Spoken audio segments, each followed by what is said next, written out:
د دنیا د خزو حسن دیخوا ګورئ دیخوا ماته ګورئ ماته لیونیان مونږ ټول یو دا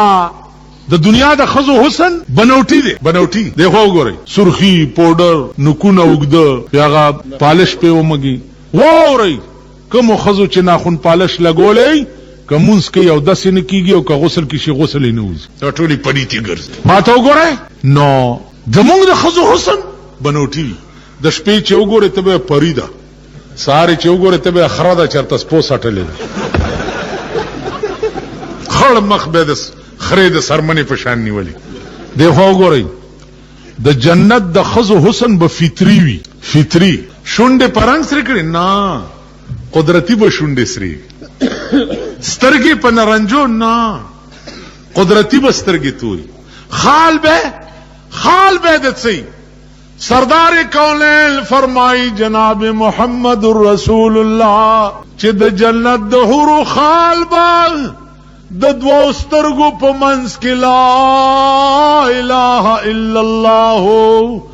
محمد رسول الله تابع خال نور خستواله به څنګه نور خستواله به داس پیغمبر چې د معراج پشپ جنت تلاړو جنت کی ګوري را ګوري پدی کی او چمکو شو رسول الله صلی الله علیه وسلم حیران شو چې دور د خدای د نور تجلی وشو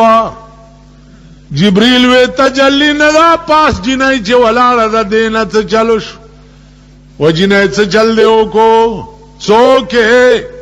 وې ز په دې جنت کې د امت له چې کمی هوري خدای پیدا کړی دي داغی نوکر یما